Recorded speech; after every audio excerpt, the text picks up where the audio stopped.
Welcome to the Dementia Caregiver Talk Show, a podcast to help you navigate the senior care maze. Learn and laugh with us as we discuss creative solutions and ideas to common and uncommon dementia care challenges, and how to make sense of the senior care industry and options, even if you're not a professional.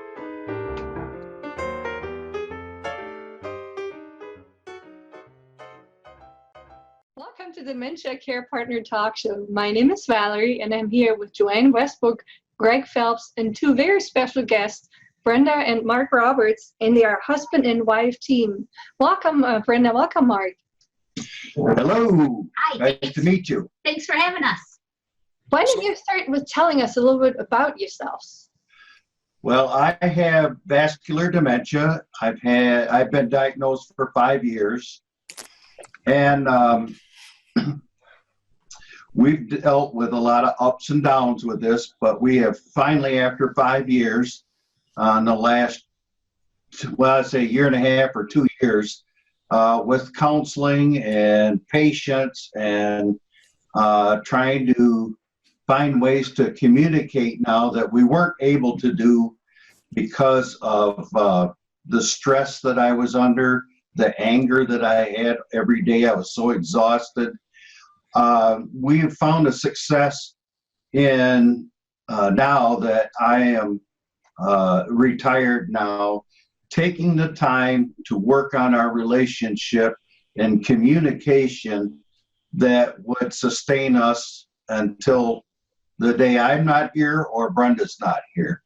And we do a lot of that through a lot of love for one another. So can I back this up, please, Brenda and Mark? Life was going along normally for this happily married couple for a number of years, and then all of a sudden, what changed? Who noticed the changes first? Was it Brenda? Was it Mark? Give us a little background, a little insight into that. Okay, I'll start with it, Right. honey. And I've worked in the aging network for 30, 40 years. And when you ask the question, who noticed it first? Believe it or not, it was Mark who noticed it first, right? Right. He came home from work and he asked me, what's it like to have Alzheimer's disease? And being the loving wife I was, I said, oh, for crying out loud, you don't have Alzheimer's disease. And so part of the mission Mark and I are on, because of that experience, here I am, a woman who's working in this field, and I didn't recognize it in my own home. So part of the mission that we're on is to get out and speak publicly and make people aware that dementia is more than memory problems. Because it was not memory issues that I saw my husband experiencing. What I saw from my perspective, and I'll let Mark speak from his perspective in a minute, what I saw was an angry, frustrated man who went to work and spent every bit of energy and patience that he had at work, and he came home extremely frustrated. And so much so, you know, I think it's pretty common for people living with young onset dementia to either be get a divorce or separate in their partnership Right. relationship, or get fired before they get a diagnosis. And Mark and I were in that situation, because before Mark was diagnosed, he was on a second leave of absence from work without pay due to poor decision making from his employer. I didn't think of poor decision making as a symptom of dementia. And then the other thing that was happening is I had moved out of the house, so communication was not at its peak. And so definitely not having the diagnosis put a strain on the relationship. So Mark, I'll let you answer about Coming up to that. Yeah, what was your experience at work briefly, and then also getting the diagnosis. Just a snippet of what happened at work, and is I was not retaining the information that was being given to me. The conversations got scrambled up, I should say, in my brain. And I would get things, and then I would find out later I'd mentioned something, well, that's wrong. And it got where I couldn't remember things that are routine things in my position at the college that I always had to be prepared for. For an example, like boiler inspectors, electrical inspectors, those kind of things. And I got where I wasn't prepared. I usually had everything ready for when they come, went smooth, and we were on to something else. But coming home, I was just absolutely exhausted coming home. And to get into a conversation with Brenda was just more anger. And at the one point where we broke, and that's the best way to say our communication really broke down in our relationship, was I was trying to hang a bifold door. And I felt that I needed help to hang it because it was getting very difficult for me to do 2 or 3 things at one time to put this thing together or to hang it. So I interrupted her workday. She did come out and start to help me, but it's the first time now that I think back, she wasn't saying anything, but it was like I was hearing her say things to me, and then I would tell her, well, you need to do this. And she would say, well, you didn't say that to me. It was very strange. It's almost saying it was a real mental scramble thing. I could hear her talking to me, but she wasn't. And it got so angry, I'm screaming at her. She finally says, this is enough, and starts arguing with me about that I need to just back off and not try to do this stuff when you're tired or whatever. And then in short, I more or less said, well, I can fix that for you. So I went to the closet where my guns were. I really had no intention of using the gun, and I don't know why I did that, because my bullets and everything else is out in the barn. I keep them separated. And so it collapsed then, and Brenda left. So that is a prime example, isn't it, of communication breakdown. And also brings in a lot of safety issues in relationship. I know people have concerns about dementia and guns in the home, and that's a whole nother topic. But our communication had just totally broken. It had severed. It had hit its max. So you separated at that point, Brenda, and then give us the details on what led to the actual diagnosis. Sure. So what we did is I moved out, of course, leaving the home, and after 40-some years, and thinking, oh my gosh, I never thought this would happen in my relationship, and never, ever did I think again that these were signs and symptoms of dementia. So how we ended up getting a diagnosis is, I went and I was living with my daughter at the time. And what do you do when you need help these days? You turn to Google.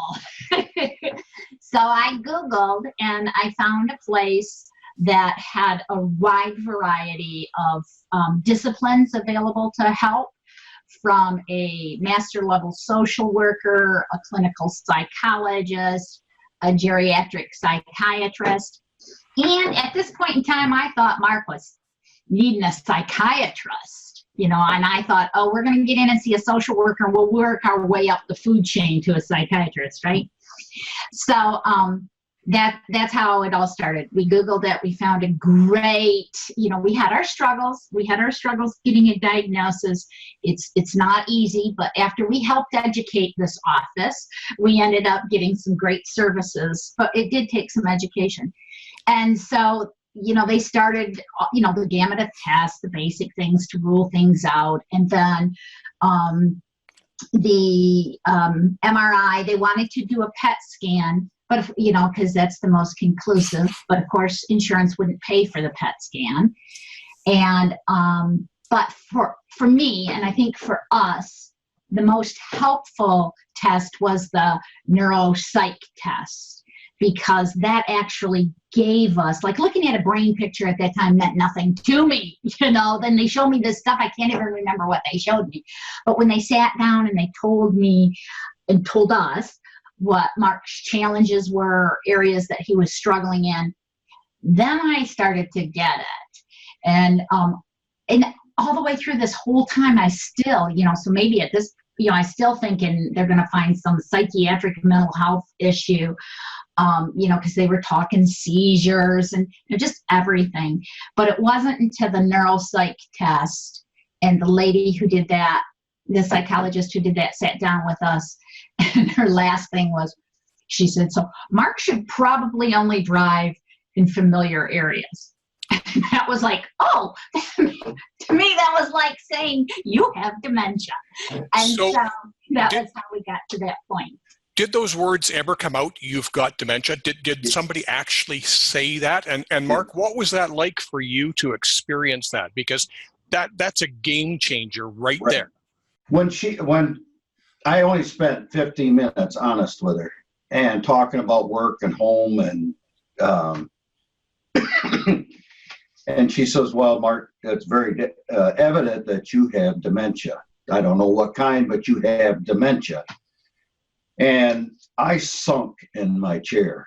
I mean, to me, it was a great relief to know that it wasn't me precisely, but there was something wrong with the way I was thinking.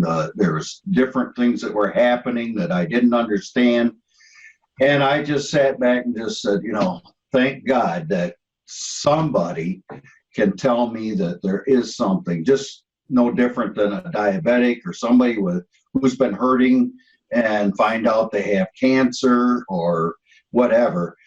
I just thought I was blessed at that point, that I know what it is now, and I know what pretty much that I need to start working on this and getting information and putting my marriage back together. Well, in fact, it had rippled into our two children and their family too. So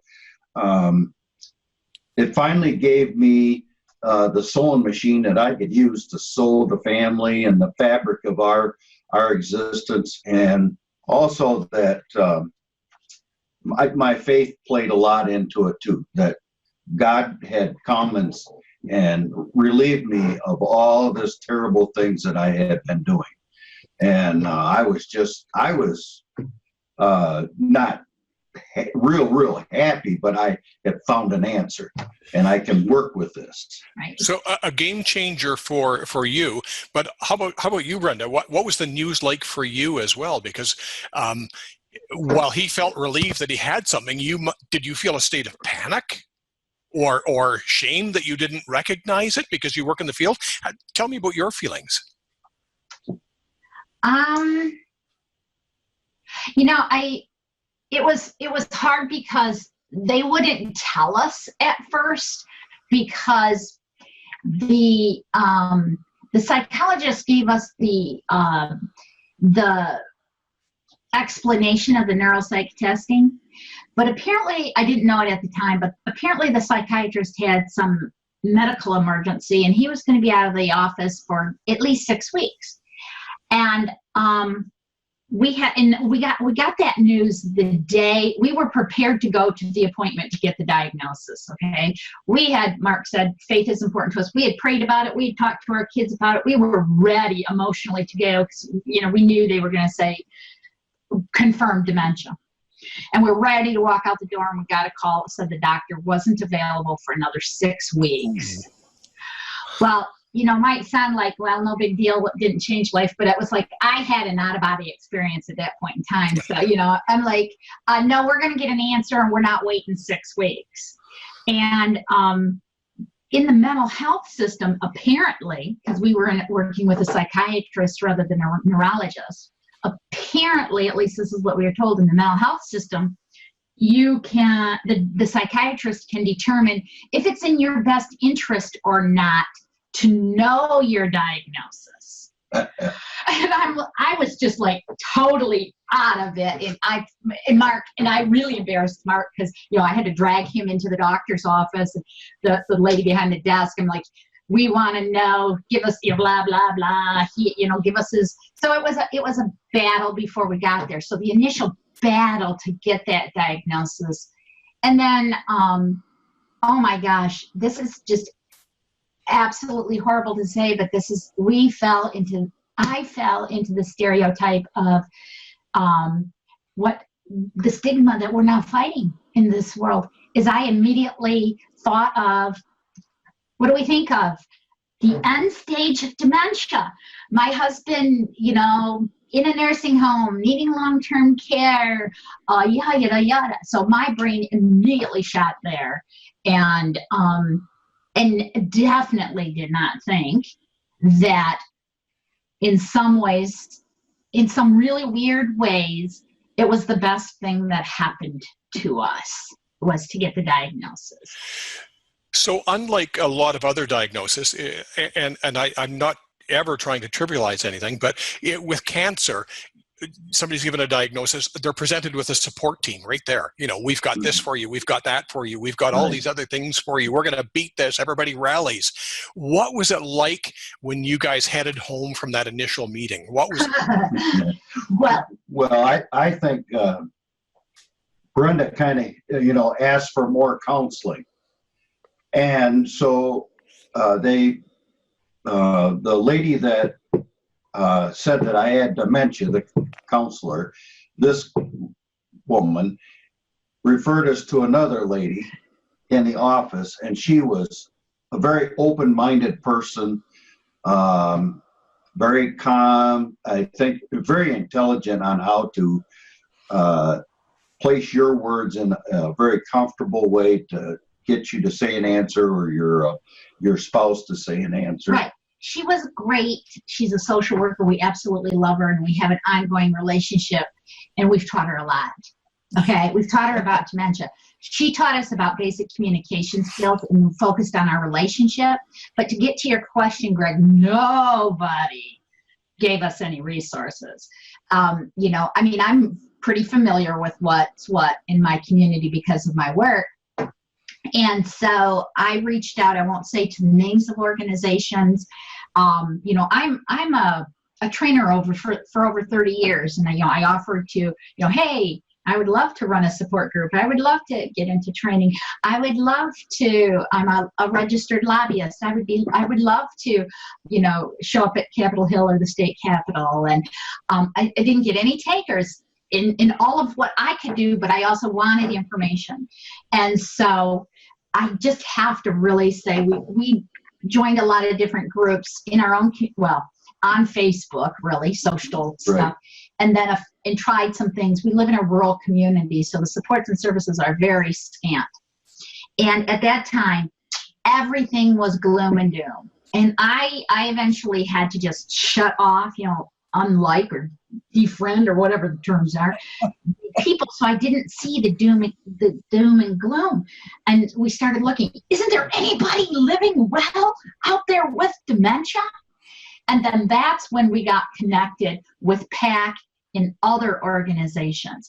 And what we were just totally thrilled about was not just the name, but the name reflects the philosophy, right? Positive approach. That's what we were looking for. We have one life to live, and we can be really sad and miserable because we have dementia, or we can learn everything we can and make the very best one life that we can.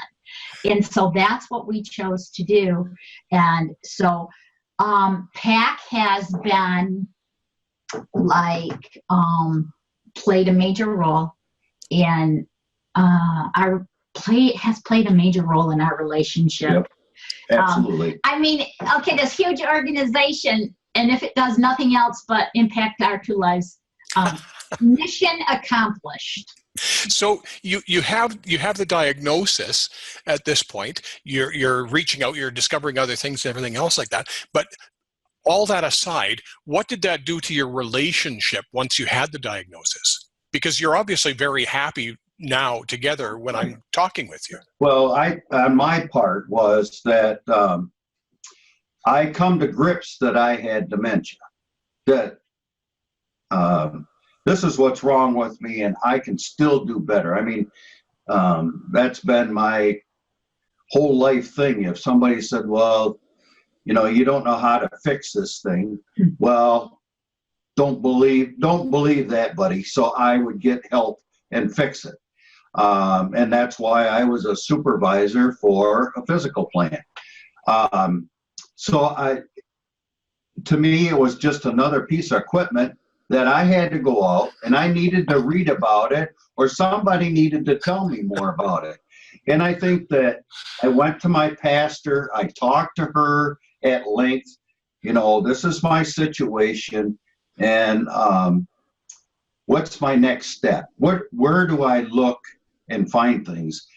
And so through that conversation, everything, and you know, I'm usually a real friendly guy. I don't hide anything. If you know, I try to help people on the street or whatever, or kids.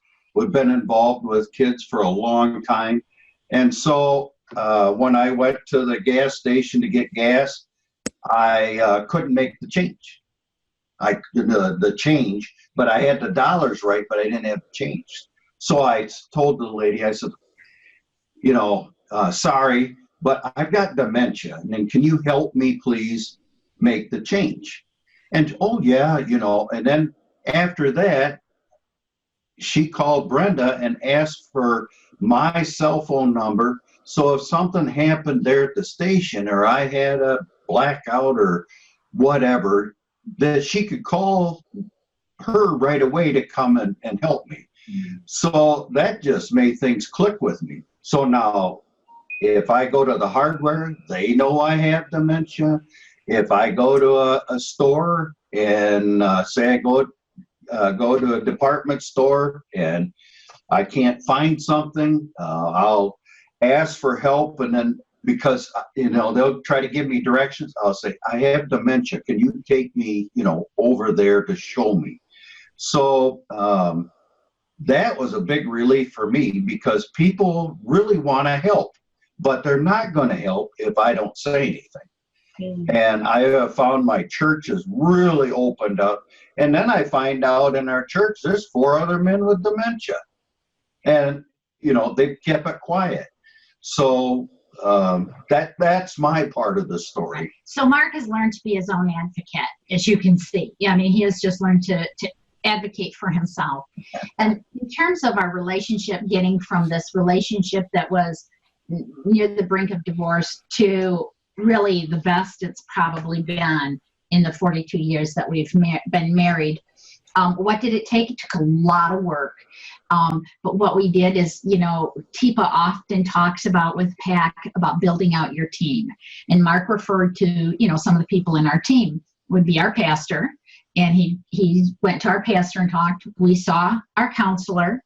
I mean, Mark saw one counselor. You know, they did the gamut. Mark had a counselor. I had a counselor. But it wasn't a dementia specific. At that point in time, we were talking about our relationship.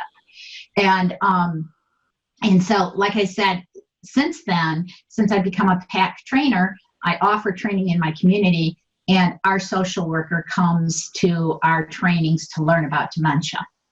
And she's one of our number 1 referral sources to have, you know, just to connect. Because Mark and I, after somebody gets a diagnosis, we can go to the house and talk with them, or they can, you know, meet with them for coffee or whatever, and just tell them that life is great and there's a lot of hope afterwards.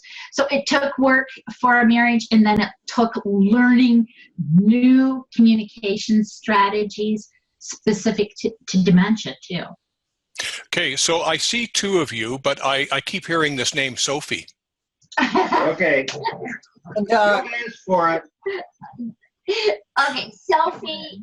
Here's Sophie. She's our friend. That's a Bichon Frise, if I'm not mistaken, isn't it? That's correct. That's right. Now, Mark will tell you that, in fact, before the podcast, we were chatting, and Mark, you said Sophie has changed your life 100%. Mm-hmm. Why has Sophie changed your life? she's really calmed me down. And like I used to have a lot of anxiety, and I don't have that anymore. She's with me all the time. I talk to her like I should be in a home. She takes naps with me, but it's a partner that Brenda can't do that. She has to still work. And Sophie has been a real comfort to me and has changed my attitude and stuff like that. So now, I'm so much better about saying I'm sorry. I didn't get this clear. Can you please, repeat it? Or I'll tell them, wait a minute, I'll come, I'll get where you're at, what room, so you can repeat this to me. And so she comes tagging along with me, and it's just a real comforting to know that that you have something that you love so much, and can help in some ways as keeping calm. And in fact, she draws enough attention that people in different stores and stuff, they talk to me, oh, it's a dementia dog, and then off we go into the dementia. Okay. Well, I'd like to say one thing, Brenda. I definitely, I have to applaud both of you, but I have, over the years that I've been in this business, I see families who never get this kind of information, who apparently are not bold enough to reach out, to really go to all these different resources, because a lot of them are not that available. But most of all, what I see is that we get a lot of poor screenings. So people really don't know what they're dealing with to begin with.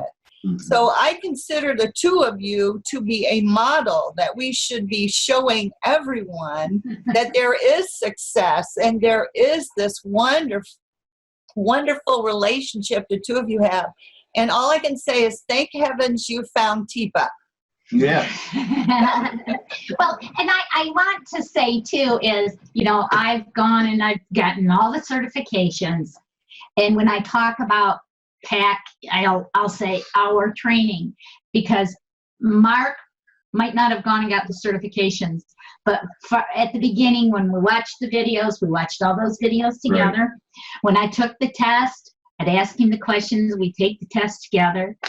Mark can teach any student positive physical approach and hand under hand. In fact,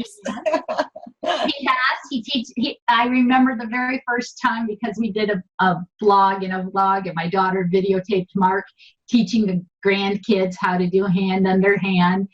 And so Mark is a very active in the training that I do, and anything we do, huh? Right. Well, and I think even when I've been with Teepa at some of where she spoke at, used me, it's been a benefit for me to be able to explain some things to those people that, there's life after dementia. And you can't just sit there and not do nothing and wait for somebody to come and help you. You can't do it because nobody's going to do it. And it's the same thing with other things in our life. If you're going to sit still and just sit in misery, you're never going to be happy. I want to tell one quick story about Mark. He started this men's club, and it's people living with it's all men living with dementia and men without dementia. And they get together and they have coffee and visit, and then they do some odd jobs around the church. Well, one day this man comes in and he joins the group. He's a newbie, and he says, he's kind of sad that day, and he said, yeah, my wife was diagnosed with dementia, and he's feeling sad. And Mark's like, oh, I have dementia. And the guy's like real shocked. And then another guy who's further along in the journey with dementia turned and said, well, I have dementia too. Don't I, Mark? And then Mark says, you have to call my wife. So the man called my wife and he said, I never met anybody before who said they had dementia. So Mark's making a difference in the world. Yeah. On that note, we do have to switch to the upcoming conference in November. And what are we going to get there? Because, I mean, you've shared a very personal story with us. You could probably spend an afternoon telling us more of the stories, or we could play with Sophie, one or the other.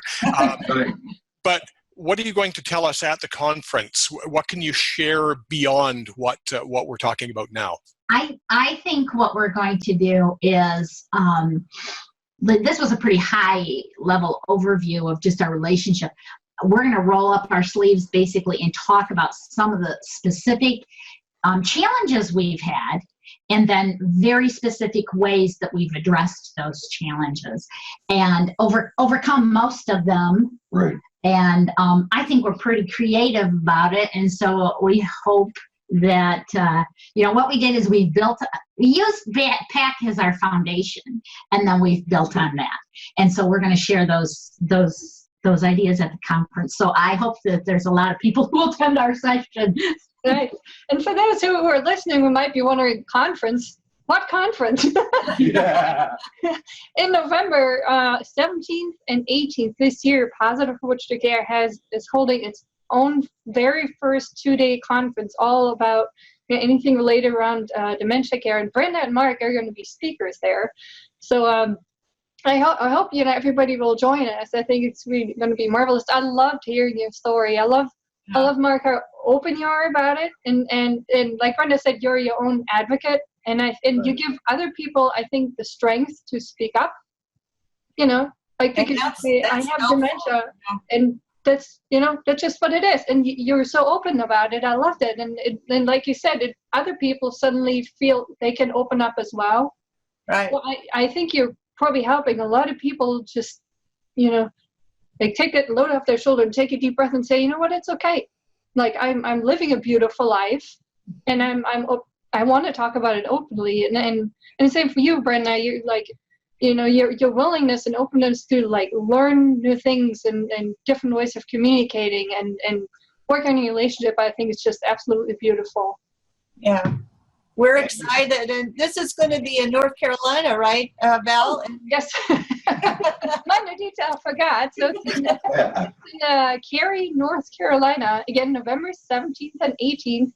And if you'd like to learn more, if you look at our website, it's www.tipasnow.com. That's www.tipasnow.com. And you'll see on the top there's a little conference tab, and it's going to give you all the information, and we have a gems play. We haven't played the evening before to open up the conference.